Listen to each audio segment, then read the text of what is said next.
अध्यापन पद्धती कथाकथन। नमस्कार शिक्षक मित्रमैत्रिणींनो, नवनीत तर्फे आपल्या सर्वांचं स्वागत। आज आपण कथाकथन या अध्यापन तंत्राविषयी जाणून घेणार आहोत। मंडळी, कथा गोष्टी यांचा आपल्या सर्वांच्या मनावर एक विलक्षण प्रभाव असतो। आठवा बरं, अगदी लहानपणापासून आजपर्यंत ऐकलेल्या गोष्टी आपल्या कायम लक्षात असतात। फार फार वर्षापूर्वी असं ऐकलं की आपण आजही कान टवकारतो आणि आपली उत्सुकता वाढते। मग लहानपणी ऐकलेल्या आजीच्या गोष्टी असू दे की पाठ्यपुस्तकातल्या कथा, सुट्टीमध्ये वाचलेली गोष्टींची पुस्तकं असू दे किंवा त्यातल्या कथा, जसं की इसाप नीती, हिमगौरी आणि 7 बुटकी। आता हेच पहा ना, दूरदर्शनवर किंवा यूट्यूबवर मालगुडी डेज मालिका पाहताना तर RK नारायण यांच्या कथा कायम भुरळ घालतात।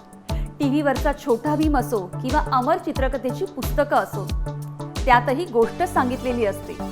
अगदी आपण मंडळी सुद्धा ज्या विविध मालिका, सिनेमे आणि नाटकं आवडीने पाहतो, ती सुद्धा कथेची वेगवेगळी रूपच असतात। या कथा मानवी मनाला भुरळ घालतात आणि अनेकदा प्रेरणाही देतात। आता हेच पहा ना, छत्रपती शिवाजी महाराजांना त्यांच्या बालपणी राजमाता जिजाऊंनी सांगितलेल्या रामायण महाभारताच्या संस्कारक्षम कथांमधून प्रेरणा मिळाली। एवढंच काय, तर प्राणी पक्षी अशी पात्र असणाऱ्या पंडित विष्णू शर्मांच्या पंचतंत्रातल्या कथा लहान थोर सर्वांनाच वाचायला आवडतात आणि बोधही देतात।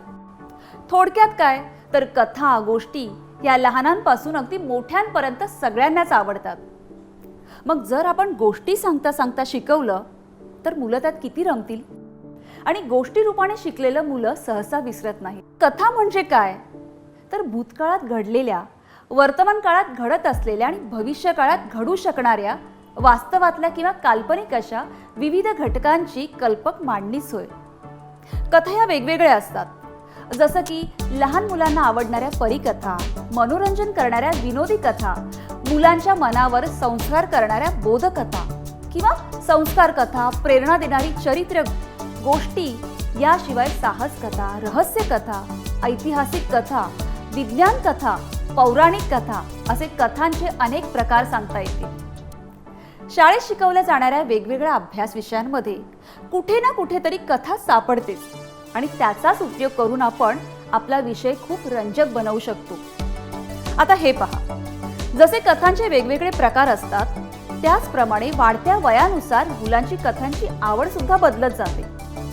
जसं की लहान मुलं ससा कासव, सिंह आणि उंदीर अशा इसापनीतींच्या कथा, पंचतंत्रातल्या पशुपक्ष्यांच्या कथांमध्ये रमून जातात। मात्र मोठं झाल्यावर त्याच मुलांना गलिवर ट्रॅव्हल किंवा सिंदबादच्या 7 सफरी यासारख्या रोमांचक कथा आवडू लागतात। याशिवाय रहस्य कथा, शास्त्रीय शोधांच्या कथा यासारख्या कथाही मुलं आवडीने वाचतात। भाषा असो किंवा इतिहास, हे विषय तर गोष्टींनी भरलेले असतात। आपल्याला आठवत असेलच की सिकंदर आणि पुरू राजाची कथा, कलिंगच्या युद्धात विजय मिळवून सुद्धा झालेली हिंसा पाहून पश्चाताप झाल्याने सम्राट अशोकाने शांतीचा संदेश देणारा बौद्ध धर्म स्वीकारला। अशा इतिहासातल्या किती गोष्टी सांगता येतील। छत्रपती शिवाजी महाराजांचं चरित्र तर कथाकथानेच व्यापलेलं आहे।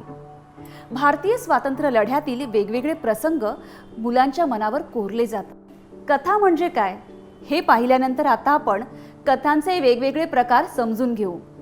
मुलांचं भावविश्व लक्षात घेता कथांचं रूपही त्यांच्या वयानुसार बदलत जातं। लहान वयातल्या मुलांना कल्पनारम्य म्हणजेच फॅन्टसी कथा आवडतात। उदाहरण घ्यायचं झालं तर सिंड्रेलाची गोष्ट, हिमगौरी आणि 7 बुटके यांच्या कथा। बोधकथा हा कथांचा आणखी एक प्रकार। यातून मुलांना एक विशेष संदेश दिला जातो। मुलांवर मूल्यसंस्कार करण्यासाठी बोधकथा खूप उपयुक्त ठरतात। हितोपदेश, इसाप नीती या गोष्टींमधून योग्य तो बोध मुलं घेतात। चरित्रकथा हा कथांचा आणखी एक प्रकार। यातून काही थोर व्यक्तिमत्व कशी घडली याचा आदर्श मुलांसमोर ठेवता येतो। भारतीय संविधानाचे शिल्पकार डॉक्टर बाबासाहेब आंबेडकर आणि मिसाईल मॅन अशी ओळख असणारे भारताचे माजी राष्ट्रपती डॉक्टर APJ अब्दुल कलाम यांच्या जीवनकथेतून प्रतिकूल परिस्थितीशी संघर्ष करताना समाजापुढे स्वतःचा आदर्श निर्माण करण्याविषयी मुलांना मिळणारी प्रेरणाही तितकीच महत्त्वाची असते। कथेचा आणखी एक प्रकार म्हणजे साहस कथा. या कथा अतिशय रोमांचक असतात. मुख्य पात्राच्या आयुष्यातील थरार, जिद्द आणि संघर्ष मुलांमधील धाडसी वृत्ती वाढीस लावतात. अगदी उदाहरण द्यायचं झाल्यास अरुणिमा सिन्हा यांनी एक पाय कृत्रिम असूनही जिद्दीने एव्हरेस्ट शिखर सर केलं. मुलींच्या शिक्षणासाठी मलाला युसुफजाई जीवाची पर्वा न करता दहशतवाद्यांविरुद्ध उभी राहिली. तिने आपलं शिक्षण जिद्दीने सुरू ठेवलं आणि जगातील सर्वात तरुण नोबेल पारितोषिक विजेती ठरली. तर चाफेकर बंधू, शहीद भगतसिंग यासारख्या असंख्य क्रांतिकारकांच्या साहस कथा आणि त्यांनी देशप्रेमापोटी स्वतःच्या प्राणांची आहुती दिली अशी अनेक उदाहरणं देता येतील. विज्ञान कथांच्या माध्यमातून विविध शास्त्रीय शोधांची जन्मकथा, नियम, तत्व यासारख्या वृक्ष वाटणाऱ्या गोष्टी सुद्धा रंजकतेने गोष्टीच्या स्वरूपात मुलांसमोर मांडता येतात. जसं की झाडावरून सफरचंद खाली पडताना पाहिल्यावर न्यूटनने गुरुत्वाकर्षणाचा शोध लावला.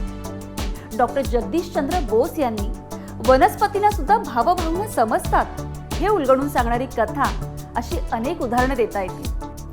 निखळ मनोरंजन करणाऱ्या कथा म्हणजेच विनोदी कथा. दमा मिरासदार, शंकर पाटील यासारख्या लेखकांच्या विनोदी कथा आपल्याला हसवतात, आपली करमणूक करतात. भौगोलिक प्रवास वर्णनात्मक कथांमधून विद्यार्थ्यांना विविध संस्कृतीची ओळख होते आणि त्यातूनच मुलांचा दृष्टिकोन विस्तारत जातो. या कथा मनाला विरंगुळाही देतात. ऐतिहासिक कथांमध्ये सम्राट चंद्रगुप्ताचे राज्यारोहण, छत्रपती शिवाजी महाराजांनी केलेली स्वराज्याची स्थापना, आपले राज्य टिकवण्यासाठी महाराणा प्रताप यांनी केलेला संघर्ष आणि स्वातंत्र्य प्राप्तीसाठी अनेक भारतीय नेत्यांनी आणि स्वातंत्र्य सैनिकांनी केलेला असीम त्याग अशी अनेक उदाहरणं देता येतील. ऐतिहासिक कथा आपल्यामध्ये राष्ट्रप्रेम, मूल्यसंस्कार, राष्ट्राभिमान जागृत करतात आणि आपण संस्कृतीशी अधिक जोडले जातो. कथांचे प्रकार समजून घेतल्यानंतर आता या कथाकथन तंत्राचे फायदे आपण पाहू. कथाकथनातून मुलांना एखाद्या विषयाच्या अभ्यासामध्ये सहज गुंतवून ठेवता येतं. त्याचप्रमाणे कथांचा मुलांच्या मनावर सखोल परिणाम होतो. आता हेच पहा ना, गोष्टी सांगणं, ऐकणं मुलांना आवडतं आणि या सवयीचा वापर शिक्षक आपल्या अध्यापनात करू शकतात. कथाकथनामधून मुलांना अभ्यासाचा एखादा भाग प्रत्यक्ष अनुभवातून शिकवणं सोपं जातं. गोष्ट ऐकताना मुलांची उत्सुकता वाढते, कुतूहल जागृत होतं आणि त्यातून मुलांना शिकण्यामध्ये प्रत्यक्ष सहभागी करून घेणं सहज शक्य होतं. थोडक्यात काय तर मुलं गोष्टींमध्ये अगदी मनापासून रमतात आणि त्यातून नकळतपणे बरंच काही शिकत जातात. कथाकथन पद्धतीचं आणखी एक वैशिष्ट्य म्हणजे विद्यार्थी जेव्हा शिकत असतो तेव्हा ही कथा विद्यार्थ्याला विषयाशी संबंधित माहिती तर देतेच, पण त्या कथाकथनातील घटकांचे एकमेकांशी असणारे सहज संबंधही स्पष्ट करते. त्यातून विद्यार्थ्याला काहीतरी बोध नक्कीच मिळतो. याशिवाय कथा ही नेहमी अमूर्त संकल्पनेकडून प्रत्यक्ष जीवनातील परिस्थितीपर्यंत नेत असते. तसेच कथेच्या माध्यमातून अगदी अवघड संकल्पना सुद्धा सोप्या होतात आणि त्या लक्षात ठेवणंही सोपं जातं. सर्वात महत्त्वाचं म्हणजे कथामधून विद्यार्थ्यांच्या बुद्धीला चालना मिळते. विद्यार्थी कथेतील पात्रांशी समरस होतात आणि त्यातूनच त्यांचा भावनिक विकास घडून येतो आणि संवेदनशीलताही वाढीस लागते. या साऱ्या गोष्टी मुलांच्या स्मरणशक्तीला एक प्रकारे पोषकच ठरतात. कथानकामधून मुलांमधील चिकित्सक वृत्ती वाढीस लागते. अगदी एखादी समस्या कशी हाताळायची, त्या समस्यांची उत्तरं कशी शोधायची याचं ज्ञान आपोआपच मिळत जातं. थोडक्यात सांगायचं झाल्यास गोष्टीच्या माध्यमातून कोणत्याही समस्येचा सर्व बाजूंनी विचार करणं आणि त्यातून योग्य मार्ग काढणं ही क्षमता वाढीस लागते. कथांच्या माध्यमातून विद्यार्थ्यांना विविध संस्कृतींची ओळख होते. त्यातूनच सहिष्णुताही निर्माण होते आणि मुलांचा दृष्टिकोन विस्तारत जातो. कथाकथन तंत्राचे फायदे तर आपण लक्षात घेतले, पण आपल्याला प्रश्न पडला असेल की मी माझा विषय शिकवताना हे तंत्र कसं वापरू? तर उत्तर अगदी सोपं आहे. वेगवेगळ्या विषयांमध्ये कथा सामावलेल्या असतात. भाषाभक्ती कोणतीही असो, त्यामध्ये चरित्र, प्रसंग, कल्पना, विचार या बाबी कथेच्या माध्यमातून सांगितलेल्या असतात. गणितासारख्या विषयात पायथागोरसचे प्रमेय शिकवताना किंवा युक्लिडची भूमिती शिकवताना गणित तज्ज्ञांच्या गोष्टी मुलांना विषयाबद्दलचे कुतूहल अधिक जागृत करतात। विज्ञानामध्ये वैज्ञानिकांच्या चरित्रकथा, विविध शोधांच्या रंजक कथा यातून मुलांची चिकित्सक वृत्ती वाढवता येते। जसं की न्यूटनने गुरुत्वाकर्षणाचा शोध कसा लावला किंवा आर्किमिडीजचं तत्व कसं मांडलं गेलं, डॉक्टर जगदीशचंद्र बोस यांनी वनस्पती शास्त्रातले सिद्धांत कसे मांडले, उत्क्रांतिवाद मांडण्यापूर्वी डार्विनने केलेल्या विविध खंडांचा प्रवास, अशी कितीतरी उदाहरणं देता येतील। अगदी भूगोलासारखा विषय सुद्धा वेगवेगळ्या पर्यावरणाच्या घटना कशा घडत गेल्या त्यांच्या गोष्टी सांगून अधिक रंजक करता येतो। उदाहरणार्थ नद्यांची निर्मिती, पर्वतांची निर्मिती, खडकापासून मृदेची निर्मिती, एवढंच काय तर आपली पृथ्वी कशी निर्माण झाली, या साऱ्या गोष्टी कथेच्या माध्यमातून अधिक प्रभावीपणे मांडता येतील। इतिहास हा विषय तर अनेक घटनांनी आणि कथांनी बहरलेला असतो, तर तुमच्या अध्यापनात कथाकथन तंत्र वापरताना स्काय इज द लिमिट असंच म्हणावं लागेल। आता कथाकथन अध्यापन पद्धती वापरताना नेमकी पूर्वतयारी कशी करायची याचा आपण विचार करू। शिक्षकाला जो घटक शिकवायचा आहे त्या घटकावर आधारित किंवा त्या प्रसंगाशी संबंधित कथा निवडावी। कथेच्या माध्यमातून जो घटक शिकवायचा आहे त्याची उद्दिष्टे आणि अध्ययन निष्पत्ती अशा दोन्ही बाबींचा विचार करायला हवा। कथाकथन करताना अभिनय कला, आवाजातील चढ उतार यातून अपेक्षित परिणाम शिक्षकाला साधता आला पाहिजे। कथा न अडखळता सादर करण्यासाठी शिक्षकांनी पुरेशी तयारी करणं आवश्यक आहे आणि म्हणूनच कथाकथनाची वेगवेगळी तंत्रे शिक्षकांनी आत्मसात करावी। कथाकथन करताना विद्यार्थ्यांच्या वयानुरूप कथेची निवड करावी। ही निवड करताना अभ्यासक्रम, अध्ययन उद्दिष्टे यांचाही विचार करावा। जसं एखादी कथा सांगताना चित्र किंवा बाहुल्यांचा वापर केल्यास कथाकथनात अधिक रंगत आणता येईल। कथाकथनात विद्यार्थ्यांचा सहभाग अधिकाधिक वाढवावा यासाठी कथेतील काही पात्रांच्या भूमिका विद्यार्थ्यांना देता येतील। त्याचप्रमाणे विद्यार्थ्यांना मुक्तोत्तरी प्रश्न विचारून विचार करण्यास प्रवृत्त करता येतील। कथा सांगून झाल्यावर विद्यार्थ्यांना ती कथा किती समजली हे पाहण्यासाठी कथेचा धांडोळा घ्यावा। तसेच प्रश्नोत्तरांच्या माध्यमातून त्यांना विचार करण्यास प्रवृत्तही करावं। कथेतील उदाहरणं विद्यार्थ्यांच्या रोजच्या आयुष्यातील अनुभवांना जोडणारी असावीत, जेणेकरून कथेतून मिळणारे संदेश विद्यार्थी आपल्या दैनंदिन जीवनात आचरणात आणू शकतील। म्हणूनच शिक्षकांनी शिकवताना जेथे शक्य असेल तिथे कथाकथन पद्धतीचा सुयोग्य वापर करावा।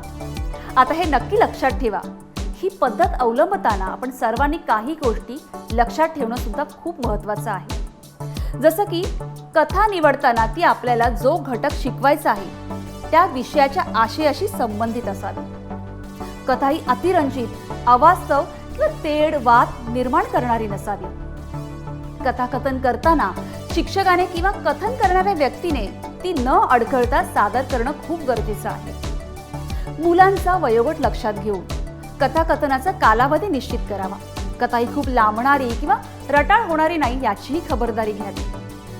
तर एकंदरीतच कथाकथन ही एक विलक्षण प्रभावी अध्यापन पद्धती आहे। यातून केवळ ज्ञान देण्याचा हेतू नसून विद्यार्थ्यांमध्ये संवेदनशीलता, तर्कशुद्ध विचार करण्याची क्षमता, कल्पकता विकसित करण्याचं हे एक परिणामकारक माध्यम आहे। म्हणूनच विषय कोणताही असो, शिक्षकांनी वेळोवेळी आपल्या अध्यापनात कथाकथन पद्धतीचा वापर करायला हवा। शिक्षकांच्या गुणवत्ता उंचावण्यासाठी नवनीत सातत्याने प्रयत्नशील आहे। विद्यार्थ्यांना शिकवणं अधिक प्रभावी होण्यासाठी हे प्रयत्न नक्कीच मार्गदर्शक ठरतील। तर भेटूया पुढील भागात आणखी अध्यापन पद्धतीची माहिती जाणून घेण्यासाठी। तोपर्यंत धन्यवाद।